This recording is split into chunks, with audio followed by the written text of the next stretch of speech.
क्यों ठोक दिया था आपने फूलन देवी? ये भाई साहब कहते हैं फूलन देवी को क्यों ठोक दिया। 10 साल की थी जब उसके चाचा से लड़ाई हो गया। चाचा ने जबरदस्ती जमीन हथिया लिया। 11 साल की उम्र में शादी कर दी गई। जिस व्यक्ति से शादी की गई वो 40 से 45 साल की उम्र की था, अधेड़ उम्र की था। ये 11 साल की थी। वो उसे फूलन देवी को मारता था, पीटता था, यौन शोषण करता था। एक दिन वहां से फूलन देवी किसी तरह से भाग निकली, अपने घर पहुंची। फिर से चाचा के साथ जमीन के कारण लड़ाई हो गया। चाचा के परिवार के किसी सदस्य का फूलन देवी ने सिर फोड़ दिया।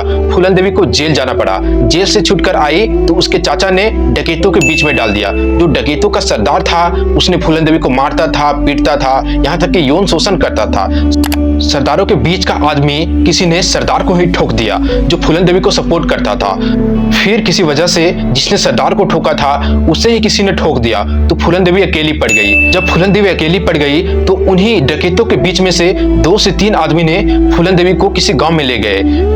उस गांव में फूलन देवी को कम से कम 3 हफ्ते तक रेप किया और निवस्त्र घुमाया, जिससे फूलन देवी पूरी तरह से टूट गई। इतना अत्याचार सहने के बाद एक दिन भाग निकली। वहां से भागने के बाद सबसे पहले अपने पति के घर गई। पति को ही चाकू से मार डाला।